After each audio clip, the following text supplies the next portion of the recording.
Bien, bonjour à tous. Hervé Alexandre, je suis enseignant-chercheur à l'Institut universitaire de la Vignée du Var à Dijon. Donc, j'ai deux missions aujourd'hui. Une première mission qui est de vous présenter un projet de recherche qui est porté par Laurent Philippot, qui est directeur de recherche à l'UMR Agroécologie à Dijon. Et puis après, je vous présenterai l'utilisation de la bioprotection, qui est une alternative possible au sulfite dans les vins.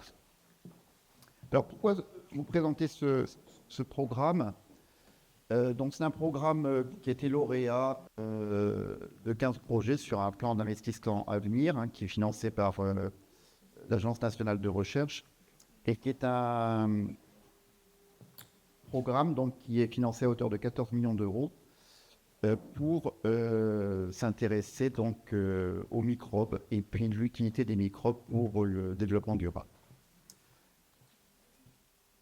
Donc, ce programme a pour objectif de créer un centre d'excellence en Bourgogne-Franche-Comté dédié à l'utilisation des microbes, d'accord. Et puis avec l'idée également de structurer la recherche en Bourgogne-Franche-Comté autour de ces microbes et de leur rôle dans de multiples domaines qu'on va voir ensemble. Donc, ça réunit 250 chercheurs en Bourgogne-Franche-Comté, donc des chercheurs de l'Université de Franche-Comté, de l'Université de Bourgogne, l'Institut Agro, de l'INRAE, du CHU de Besançon et celui de Bourgogne, du CNRS. Et donc, vous voyez que toutes ces entités montrent également que ça va être un projet pluridisciplinaire qui va être conduit au cours de ces prochaines années. Donc, ce projet va s'intéresser à quoi? Il va s'intéresser donc à la microbiologie environnementale, la microbiologie alimentaire, les interactions hôtes microbiome et puis la biotechnologie microbienne. Et je vais vous donner quelques exemples de l'intérêt de ces études dans un instant. Donc les microbes, en fait, ils sont partout. On l'a vu avec la présentation précédente, notamment dans le sol, mais on a également des microbes au niveau des animaux. Et ces microbes, ils peuvent avoir des rôles qu'on appelle des rôles écosystémiques, c'est-à-dire qu'ils vont rendre des services aux hommes de par leur propriété, leur fonctionnalité. Et notamment, ils peuvent être importants pour lutter contre le changement climatique, ils sont importants également pour la sécurité et la sûreté alimentaire, pour la santé humaine, on va voir quelques exemples, et pour la conservation de l'environnement. Donc, à partir de ces observations, il va y avoir 4 principaux axes de développement de ce projet. C'est transformer l'écosystème de recherche et créer des partenariats avec les entreprises. On souhaite également développer le lien entre la recherche et la formation, puisqu'en fait, tout ce qui est fait en recherche sert également après à la formation des futurs étudiants. On souhaite accroître le développement et l'ouverture de plateformes technologiques, puisqu'en fait, les plateformes technologiques sont des moyens se sont mis en commun pour faire de la recherche. Et puis, nourrir le lien entre sciences et société, c'est ce que je fais aujourd'hui en vous présentant, par exemple, le projet ARME. Mais ça se fait également dans le cadre des chercheurs, par exemple, d'autres stations grand public. Alors, il va y avoir 4 axes de recherche. Il y a un axe qui va chercher à comprendre l'écologie et la dynamique spatio-temporelle des communautés microbiennes. Je vais vous donner des exemples concrets, vous allez voir après. Déchiffrer les interactions entre microbiotes et hôtes, gérer les communautés microbiennes pour améliorer la durabilité et la promotion de ces risques, et enfin, développer les biotechnologies microbiennes. Pour que vous soyez conscient, donc je vais vous donner quelques exemples de l'intérêt de ces communautés microbiennes. Par exemple, quand on suit des communautés microbiennes dans des systèmes aquatiques, comme les rivières, les lacs, les océans. Donc ces systèmes aquatiques, ils varient en fonction de la qualité de l'eau, des polluants, des événements climatiques. Si on étudie la dynamique de ces populations microbiennes dans le temps et dans l'espace, eh bien, on peut identifier des changements rapides liés à des sources de pollution, comme un déversement d'eau usée, par exemple, une contamination à l'eau. Donc, de suivre la communauté microbienne dans ces eaux, ça permet de mettre en place des systèmes de surveillance, d'alerter les risques sanitaires ou environnementaux. Pareil, dans les sols, on en a parlé tout à l'heure dans la présentation précédente, les communautés microbiennes jouent un rôle central donc, dans la décomposition de la matière organique, c'est ce qui a été présenté. Et en étudiant la dynamique des populations, on peut optimiser l'usage des engrais, on peut améliorer la fertilité des sols ou minimiser les pratiques visibles, comme l'usage excessif de pesticides, par exemple. En santé humaine, c'est pareil. Le microbiome humain évolue constamment en fonction des variations alimentaires, en fonction de l'âge, de traitements médicaux. On sait très bien quand on prend des antibiotiques, par exemple, ça modifie le microbiome intestinal. Et donc, étudier la dynamique spatio-temporelle de ces microbes permet de comprendre comment ces variations influencent les maladies chroniques, comme l'obésité, les maladies inflammatoires intestinales ou même des troubles métaboliques. Par exemple, il faut savoir que les scientifiques actuellement suivent comment les populations bactériennes spécifiques dans l'intestin se modifient après le traitement antibiotique, comment cela affecte la récupération de l'eau. Il y a également la biodégradation des contaminants dans les environnements contaminés, tels que les sols pollués par les hydrocarbures. Les communautés microbiennes sont essentielles à la dégradation des polluants. Et donc l'étude, là encore, de leur dynamique spatio-temporelle permet d'identifier quelles espèces de microbes sont impliquées dans la dégradation à différents moments et dans différentes parties de l'environnement. Donc cela aide à concevoir des stratégies de ce qu'on appelle de bioremédiation, pour plus efficace en exploitant les périodes et les lieux où les bactéries sont les plus actives. Donc voilà quelques exemples qui montrent l'intérêt d'étudier les communautés microbiennes dans l'espace et dans le temps. Alors, il y a également dans le décryptage des interactions entre le microbiote et l'hôte. Donc là aussi, quel est l'intérêt d'étudier ces interactions entre microbiote et hôte ?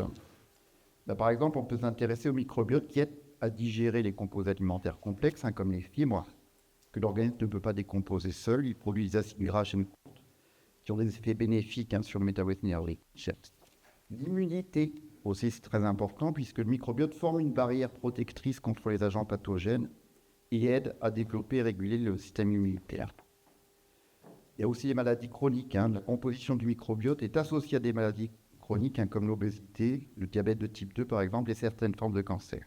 Donc comprendre comment le microbiote influence ces maladies ouvre des pistes pour de nouvelles stratégies thérapeutiques comme les probiotiques, les prébiotiques, et les greffes fécales dont on a déjà entendu parler dans la presse. Donc voilà l'intérêt d'étudier les interactions hôtes-micro-organismes. Mais il y a aussi un intérêt sur le développement de l'immunité chez l'enfant. Il y a également le lien avec la santé mentale. On sait très bien que les interactions entre le microbiote et le système nerveux central sont très importantes. Et donc, sont connues sous le nom d'axe intestin-cerveau. Je suis pas là. D'accord. Donc, il y a des études qui montrent que les altérations du microbiote peuvent influencer le niveau de neurotransmetteurs comme la sérotonine, ce qui peut jouer un rôle dans des troubles psychiatriques tels que la dépression et l'anxiété. Donc, d'où l'intérêt d'étudier le lien entre le microbiote et le système nerveux central. Pareil pour l'autisme. Des recherches émergentes suggèrent que le microbiote pourrait être impliqué dans certains troubles du spectre autistique. Bien que les mécanismes soient encore mal compris, il existe des indications que la modulation du microbiote pourrait influencer positivement le comportement et les fonctions cognitives. Donc, d'où l'intérêt d'étudier ce lien entre microbiote et hôte. Alors, s'agissant de la gestion de ces communautés microbiennes, qui est un autre axe de recherche de ce projet, eh bien, ça a pour objectif d'essayer d'améliorer la fertilité des sols en utilisant des bactéries fixatrices d'azote, comme Rhizobium qui est connu par exemple, mais également de réduire les maladies des plantes, l'introduction de bactéries bénéfiques comme Bacillus subtilis par exemple, pour protéger les racines des plantes contre les pathogènes, et puis également la dégradation des polluants comme on en a parlé précédemment. Donc les communautés microbiennes peuvent être utilisées pour décomposer des polluants des écosystèmes contaminés. Donc ça, c'est un axe de travail qui sera également développé dans le cadre de ce programme. Et enfin, donc sur le dernier axe de travail qui consiste à développer la biotechnologie microbienne, je vais vous donner un exemple. Donc dans l'intestin, il existe des bactéries qui sont importantes dans la communauté microbienne, mais qui ne supportent absolument pas l'oxygène. Donc en fait, il faut développer des bioréacteurs qui permettent de multiplier ces bactéries en anophilie complète, d'accord, pour pouvoir ensuite après les utiliser pour des traitements où il faut reconstituer des microbiotes intestinales. Donc ce sont des types de développement qui vont être réalisés dans le cadre de ce programme. Voilà ce que je voulais vous dire par rapport à ce projet ARMI qui va se dérouler sur 10 ans, donc un pas de temps qui est long, mais et qui va couvrir tous les aspects que je viens de développer maintenant. Et donc je vais passer à la présentation 20 maintenant. Alors, je vais vous parler de la bioprotection comme alternative au sulfite. Vous en trouvez, quand vous achetez des crevettes, il y a des sulfites qui jouent un rôle d'antioxydant, d'antimicrobien. Quand vous achetez des arachides, vous avez un antioxydant qui sont des sulfites, donc c'est les fameux E220, 21, etc. Et dans le vin, on en utilise aussi comme antioxydant, antimicrobien et antioxydatique. Et donc, il y a une volonté des acteurs de la filière de réduire les doses de sulfite utilisées dans les vins. Alors, pour différentes raisons. Une des raisons, ça peut être aussi qu'il y a des personnes qui sont moins sensibles à la présence de sulfite dans les vins. Donc, du coup, on cherche des stratégies pour réduire les sulfites qui sont utilisés en vin. Et une de ces stratégies consiste à utiliser des levures qu'on va ajouter au jus de raisin en début de processus fermentaire comme alternative à l'utilisation du SO2. Alors, c'est quoi la bioprotection? C'est une stratégie qui consiste en fait à apporter des levures sélectionnées assez précocement, donc sur raisin même ou sur mou. Donc, c'est une espèce de levure qui est connue et maîtrisée, qui va s'implanter, coloniser le milieu au détriment des micro-organismes qui sont naturellement présents dans ce jus de raisin. Et parmi les micro-organismes qui sont naturellement présents dans le jus de raisin, il y a des bons micro-organismes et puis il y a des mauvais micro-organismes. Si vous laissez du raisin fermenter tout seul, vous avez de fortes chances d'obtenir du vinaigre parce que vous avez des bactéries acétiques, vous avez d'autres types d'altérations possibles. C'est pour ça d'ailleurs qu'on utilise du SO2. Voilà, donc on essaie par cette stratégie de limiter les risques d'altération. Donc le principe, c'est quand vous avez dans un jus de raisin, vous avez naturellement des levures qui sont présentes. Si vous ne faites rien, les levures se multiplient et puis vont coloniser le milieu, puisque l'objectif d'un micro-organisme et de tout être vivant sur cette terre, c'est de coloniser le milieu. Si on met du SO2, eh bien, on limite le développement de ces micro-organismes et donc on limite les altérations possibles liées à la présence de ces micro-organismes dans le jus de raisin. Et on favorise l'émergence d'une levure fermenteur qui s'appelle Saccharomyces cerevisiae, qui est responsable de la fermentation alcoolique, qui généralement donne des vins à qualité. Si on veut supprimer le SO2, il faut une autre alternative. Et l'autre alternative consiste à apporter donc une levure qui est sélectionnée et qui va rentrer en compétition avec les levures qui sont naturellement présentes dans le jus de raisin et empêcher leur développement.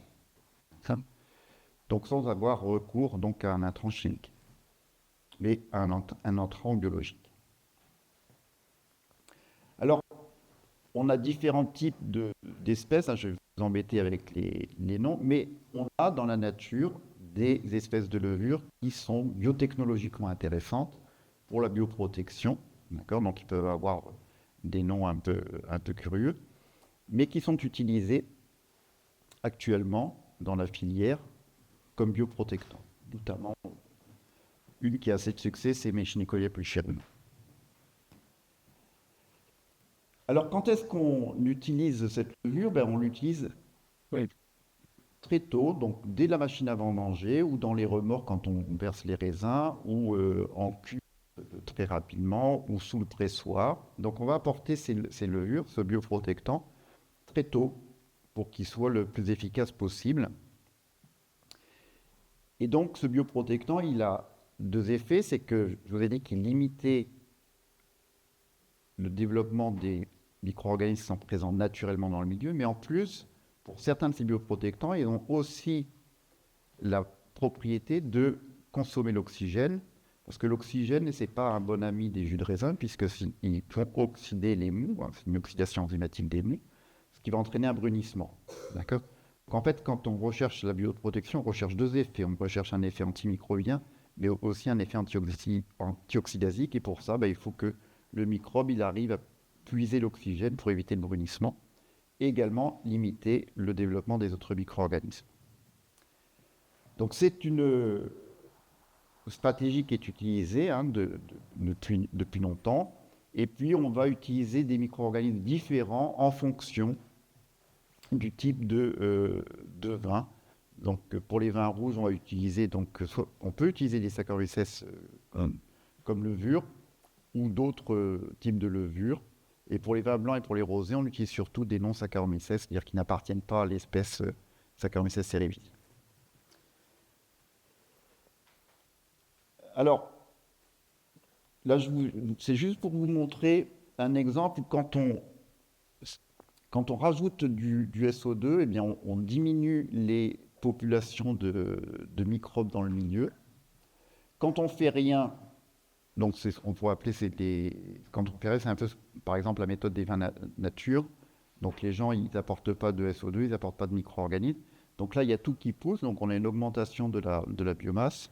Et quand on bioprotège, eh bien, on arrive à diminuer la population en bactéries acétiques, mais également la population en levure d'altération, comme Brettanomyces par exemple. Donc ça permet de réduire ces populations. Donc là, c'est un essai qui a été fait par des collègues de l'IFV qui montre là aussi que quand on apporte un bioprotectant, on limite le développement des autres micro-organismes, ce qui évite donc les altérations du vin. Donc c'est un peu le principe qui est cherché ici. Alors, la bioprotection, ce n'est pas une recette magique, ça ne marche pas tout le temps, on va le voir tout à l'heure, parce que on est obligé, quand on fait de la bioprotection, souvent, les levures qu'on utilise, c'est des levures qui ne sont pas des levures fermentées. C'est-à-dire qu'ils ne sont pas capables de faire la fermentation alcoolique et donner du vin. Donc, ça veut dire qu'à un moment donné, il va falloir ajouter une autre levure, donc ça commence à se servir pour faire la fermentation alcoolique. Après, elles sont présentes jusqu'à la fin de la fermentation alcoolique, mais elles ne sont pas capables de la terminer. Donc on a des risques de fermentation languissante ou d'arrêt de fermentation. Et puis on est souvent obligé également de rajouter des sources nutritives au jus de raisin parce que ce qu'on a apporté, la biomasse qu'on a apportée, elle consomme des nutriments puisqu'elle se développe, donc elle a besoin aussi de se nourrir. Donc elle va appauvrir le milieu en ses nutriments et la levure qui est responsable de la fermentation derrière, elle n'en a pas assez, donc on est obligé d'apporter. Donc la bioprotection, c'est bien, mais ça oblige aussi à faire certaines corrections supplémentaires. Donc, la nature a horreur du vide. C'est pour ça que si vous ne mettez rien dans votre milieu, les micro-organismes vont se développer, d'accord, pour occuper l'espace. Et donc l'idée de la bioprotection, c'est de remplir cet espace en apportant donc les micro-organismes sélectionnés, okay, pour éviter le développement. Alors comment ça fonctionne? Parce que finalement, on s'est posé la question, mais pourquoi quand on apporte une biomasse levurienne importante, ça peut remplacer les sulfites? Par différents mécanismes, en fait, la population qu'on apporte, elle peut consommer des nutriments, c'est ce que je viens de vous dire. Donc, du coup, il y en a moins pour les autres. Du coup, elles vont moins se développer. La population apportée peut produire des composés inhibiteurs. Donc, vous savez qu'une levure, ça produit plein de toxiques. Hein. Ça peut produire du CO2, c'est un inhibiteur. Ça produit de l'éthanol, c'est un inhibiteur. Ça produit de l'acide acétique, c'est un inhibiteur. Ça produit beaucoup de choses, une levure, qui sont des inhibiteurs.